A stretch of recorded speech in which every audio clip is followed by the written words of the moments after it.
이미 목회 시리즈 18번째입니다. 사람들의 잘못된 판단을 오심을 품고 살아야 한다 라는 말씀을 나눕니다. 매일 주님과 함께 살기 2023년 3월 13일 아침이네요. 양성호 목사의 광야벙커 유튜브에서 늘 함께 나누고 있습니다. 이곳에서 목회자들과의 만남이 적었던 내가 요즘 우리 교회에서 새벽 기도를 이 지역을 위해서 오픈하면서 지역 목사님들을 종종 만납니다. 그러다 보니 교회 이야기를 많이 서로 나누게 되어지죠. 특별히 교회 갈등에 대해서 많이 듣고 나눕니다. 대충 교회에서 분열하고 다투고 있는 이유에 대해서 결론을 내리면 이렇습니다. 누가 틀려서가 아니라 내가 옳아서 갈등과 분열이 일어난다는 겁니다.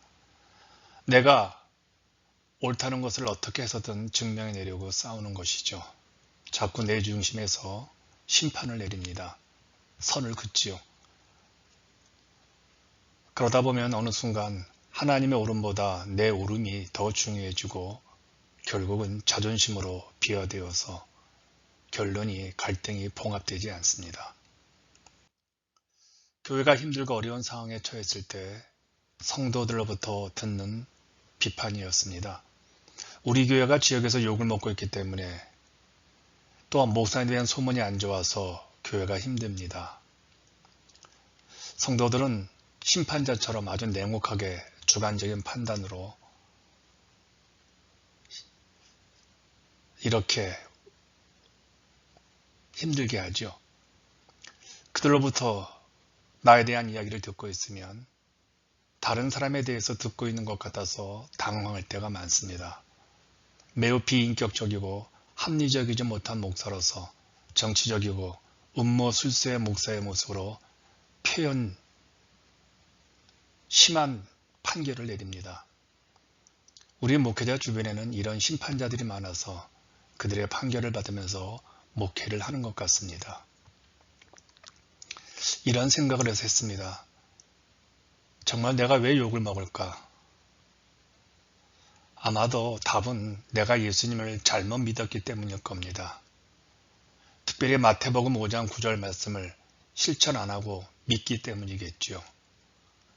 화평케 하는 자는 하나님의 아들이라 일컬음을 받게 된다. 화평케 하는 자는 사람들 사이에 다리를 놓는 자이죠. 우리는 이미 하나님의 아들이 되었기에 화평케 하는 삶으로, 그런 사람으로 사람과 사람 사이를 다리를 놓는 사람이 되어야 하는데 지금 그렇게 살지 못하고 있다는 겁니다. 자꾸 이웃을 판단하고 목회자를 나쁜 사람으로, 성도들을 좋지 않은 사람으로 몰아가는 경향이 우리에게 있지요. 우리 인생에도 주변 사람들의 우리에 대한 오심을 이렇게 내립니다. 그런데 운동선수들이 하는 말이 있습니다. 오심도 경기의 한 부분이다. 이 말은 모든 스포츠에는 주심의 판정 논란을 피해갈 수 없다는 겁니다. 가끔 심판의 오심 때문에 감독과 선수가 격렬하게 심판에게 항의하고 경기를 철수하기도 하죠. 하지만 심판의 오심은 결코 번복되지 않습니다. 요즘은 심판도 신이 아니기에 오심할 수 있다 해서 컴퓨터나 AI를 이용하여 판정에 대한 불공정성의 위험을 줄이는 추세이기도 하지만 여전히 심판이 한 번 내린 오심은 번복되지 않기에 선수들은 심판의 오심을 받아들일 수밖에 없습니다. 만약 선수들이 심판의 오심에 대해서 펄쩍 뛰거나 분노로 물병을 막 집어던지며 그렇게 항의하면 심판은 그 선수에게 퇴장 명령을 내리죠. 결국 오심과 함께 선수들의 경기력 저하는 고스란히 경기의 영향을 받아서 그 게임을 지는 경우가 많습니다. 욥이 생각이 났습니다. 욥이 고통받고 있을 때 친구들이 찾아와서 그들 나름대로 판정을 내렸죠. 무엇인가 욥이 잘못했기에 그렇다는 친구들의 오심으로 욥은 더 힘들어합니다. 그래서 욥은 그들과 토론을 하지만 친구들은 자신들의 오심을 결코 돌이키려 하지 않았지요. 이미 그들은 그들 스스로 내려진 오심으로 욥에 대하여 더 강력한 편견을 갖고 있었기 때문에 그렇습니다. 우리의 마음속에 편견이 작동하면 어떤 사람의 오심도 설득도 마음속으로 들어오지 않지요. 성경이 욥을 통해서 우리에게 주는 교훈은 우리도 오심을 이 땅에서 피해갈 수 없다는 겁니다. 우리가 속한 교회에서나 주변의 성도들이 우리에 대해서 잘못된 판단을 하는 경우가 많습니다. 우리는 이 잘못된 판단으로 피해를 입는 경우가 너무나 심하죠.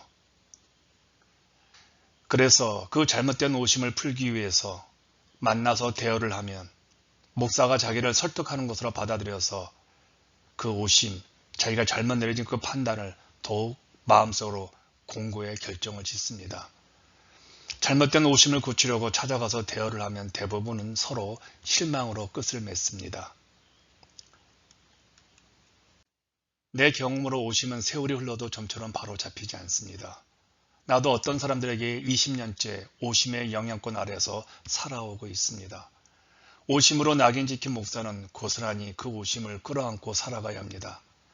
만약에 사람들의 그 오심에 대해서 펄펄 뛰거나 분노로 그 사람을 대항하고 싸우면 더욱 우리의 믿음의 삶은 힘들어집니다.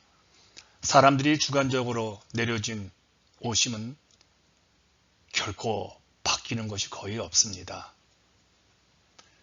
오심에 대한 나의 나름대로 대응책입니다. 누군가 나에게 오심을 내렸다면 나는 이제 분노하거나 불평하는 대신에 그 오심의 경험을 내가 더 나은 하나님의 사람으로 성장하는 계기로 삼으려 합니다. 한마디로 태산 같은 믿음의 사람이 되려고 노력을 합니다.